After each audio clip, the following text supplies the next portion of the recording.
17 सितंबर 2018 12:30 से 2 बजे का पेपर है। पेज नंबर 43 से ये पेपर शुरू हो रहा है। क्वेश्चन नंबर 4 दिया गया है, 10 किलोमीटर प्रति घंटा की चाल से चलने पर मधु 15 मिनट लेट घर से विश्वविद्यालय पहुंचती है। अगर अगली बार 2 किलोमीटर प्रति घंटा चाल बढ़ा दे फिर भी 5 मिनट देर से पहुंचती है तो घर से विश्वविद्यालय की दूरी क्या होगी। तो इसका फॉर्मूला होता है दूरी, जब अलग अलग चालों से जाया जाता है तो पहला चाल दूसरा चाल दोनों चालों का अंतर और समय का अंतर घंटे में, समय का अंतर घंटे में। तो पहला चाल तो 10 है, दूसरा 2 बढ़ा दे रहा है यानी कि 12। दोनों का अंतर, मॉड वैल्यू का मतलब हमेशा हमें पॉजिटिव लिखना है। समय का अंतर ये है कि पहले 15 मिनट लेट और अब 5 मिनट लेट, तो दोनों का डिफरेंस करेंगे तो 10 मिनट का डिफरेंस आएगा बटा 60। 6 और 2 12 कट जाएगा यानी दूरी आ जाएगा 10 किलोमीटर। यदि एक लेट और एक पहले होता तो टाइम जुड़ जाता है। क्वेश्चन नंबर 16,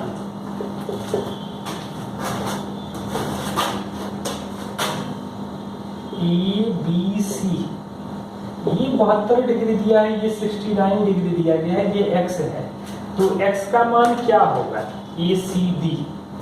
तो बहिष्य कोण जो होता है दोनों सुदूर अंतः कोणों के योग के बराबर होता है, मतलब एंगल ACD का डायरेक्ट मान निकालना है तो 69 + 72।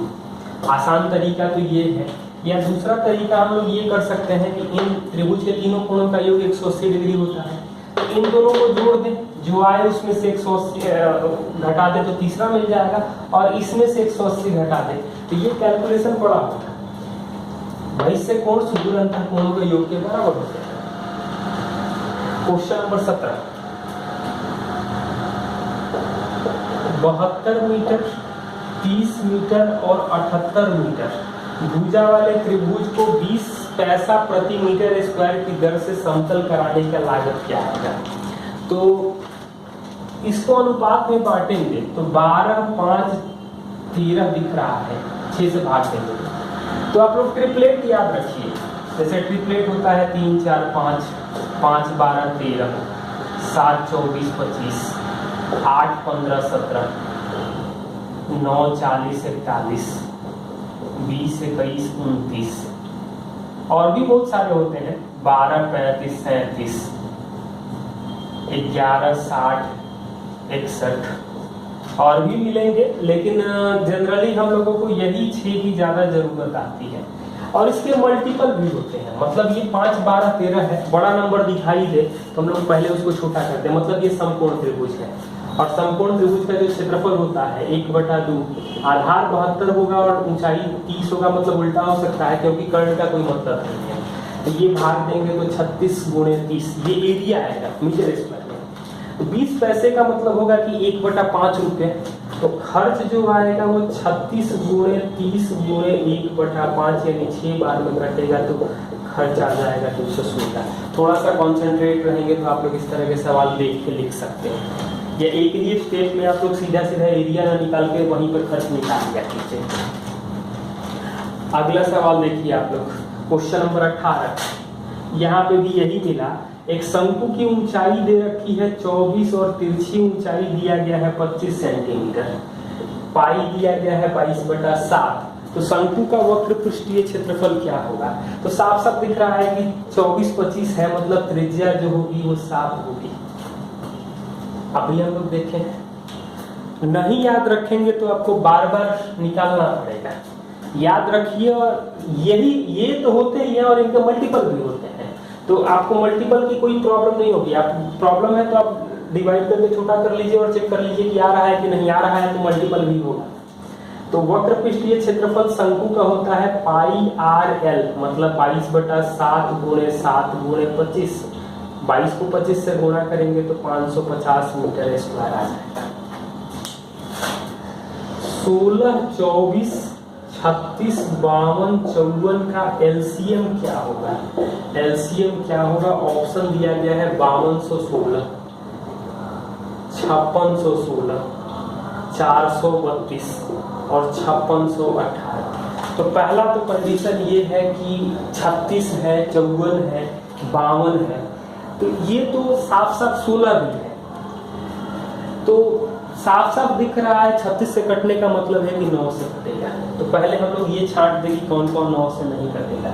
5 2 7 1 8 6 14 9 से नहीं कटेगा। 5 6 1 11 12 6 18 कटेगा, इसके बारे में भी बात करेंगे। 4 3 7 2 9 5 6 1 11 12 8 20, मतलब 2 ऑप्शन तो ऐसे ही एक बार में खत्म हो गए। अब 52 है, 52 का मतलब 4 गुणे 13, मतलब 13 से तो कटेगा। तो 13 से यहाँ बाहर गए तो 13 दिया 39 4 2, मतलब ये 13 से नहीं कट रहा है, तो ये आंसर हो जाएगा। हम लोग निकालने जाएंगे तो काफी लंबा होगा, और जब सवाल में ऑप्शन दिया गया है तो उस सवाल को आसान करने के लिए ही दिया गया है। अगला सवाल देखिए आपको 24 नंबर। a-1 ये 7 है, a square plus 1 by A square क्या होगा? तो a-1 ये आपको t दिया जाए तो a square plus 1 by T square होगा, 1 by A square T square plus 2 यानी 7 स्क्वायर प्लस 2, यानी कि वैल्यू जो आएगा वो क्या होना चाहिए। ये बाकी अलजेब्रा में जो फॉर्मूला है वो सवाल जो जो मिलता जाएगा, क्यूब वाला भी, पावर 4 वाला भी, तो मैं वो सवाल बताते चलते समय फॉर्मूला बता दिया करूँगा।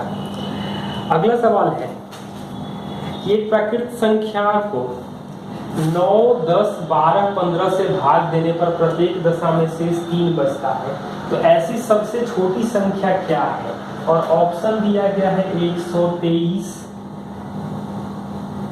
153 63 और 183।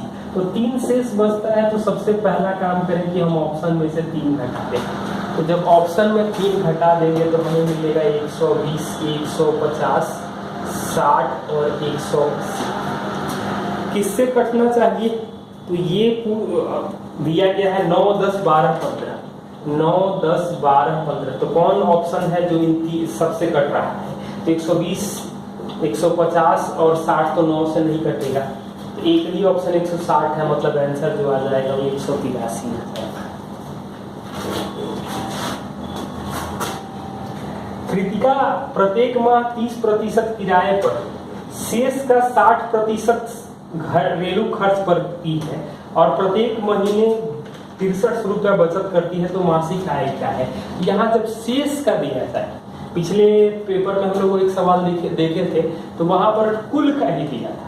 जब शेष का दिया जाए मतलब कि आय 30% खर्च करती है, यानी बचत हुआ 70%, तो इसको 7/10 आप लोग लिखने की कोशिश कीजिए, कैलकुलेशन तेज होगा। एक 30% के बाद 60% यानी 40%, यानी 2/5 आ रहा है हमें 6300। 7 से कटेगा ये 912, ये कटेगा 5 यानी 25, आय जो आ जाएगा 25 नंबर 225, 2 जीरो है तो 2 जीरो लिख देंगे। अगला सवाल क्वेश्चन नंबर 34। आयत की लंबाई चौड़ाई का जो अनुपात दिया गया है वो 3:1 में है, और परिमाप दिया गया है 96। परिमाप दिया है 96, तो लंबाई क्या होगी? तो आयत का परिमाप होता है 2 गुणे लंबाई 3x चौड़ाई x 96, तो 3 1 4 दूनी का 8x 96, मतलब x आ जाएगा 12, लंबाई जो 3x आ जाएगा यानी 36 सेंटीमीटर। x प्लस y 3 दिया गया है और xy दिया गया है 2, तो x cube minus y cube होगा। इस तरह के सवाल में हम लोग थोड़ा सा दिमाग अपना इस्तेमाल ये करें कि किन दो संख्याओं को जोड़ने पर 3 और गुणा करने पर 2 आता है, मतलब हम लोग 2 और 1 लिख सकते हैं, मतलब 2 का क्यूब माइनस 1 का क्यूब यानी कि 7 आ जाएगा। चल दिया गया है 48 व्यक्ति 17 दिन में कोई काम पूरा करते हैं। 6 दिन के बाद 4 ने काम छोड़ दिया, तो काम पूरा होने में कितना दिन लगेगा? इसका मतलब है कि 48 लोगों ने कि 17 दिन का काम 6 दिन कर लिया है, मतलब कि 48 लोगों के 11 दिन का काम बचा हुआ था। 4 लोगों ने काम नहीं किया, मतलब 4 लोग छोड़ दे रहे हैं, तो 44 लोग उसी काम को कितने दिन में करेंगे? तो 11 चौका 44, 4 से भाग देंगे 12, ये डी आ जाएगा, शेष काम करने में लगेगा 12 दिन। इसका ऑप्शन गलत है, मतलब जो आंसर दिया गया था, लेकिन मैं बता दे रहा हूँ। एक त्रिभुज है जिसकी शीर्ष के नियामक दिए हैं 0-1, बी का दिया है 0-3 और सी दिया गया है 2-1। इसके त्रिभुज के क्षेत्रफल को मान रहा है Δ1 और इसके मध्य बिंदु को मिलाकर के एक त्रिभुज बना रहा है, उसके क्षेत्रफल को मान रहा है Δ2। तो Δ1/Δ2 क्या होगा? तो एक चीज आप लोग ध्यान रखना, यहाँ कोई जरूरत भी नहीं थी, आंसर गलत दिया है तो इसलिए अलग की बात है। कोई डाटा देने की एबीसी की जरूरत नहीं है। ये ज्योमेट्री में भी क्वेश्चन हो सकता है, कोऑर्डिनेट ज्योमेट्री में भी। जब त्रिभुज के भुजाओं के मध्य बिंदुओं को मिलाया जाए तो जो नया त्रिभुज बनेगा, मतलब त्रिभुज के मध्य बिंदुओं को मिलाकर जो त्रिभुज बनाएंगे, तो छोटे वाले का क्षेत्रफल 1 होगा, बड़े वाले का क्षेत्रफल 4 होगा।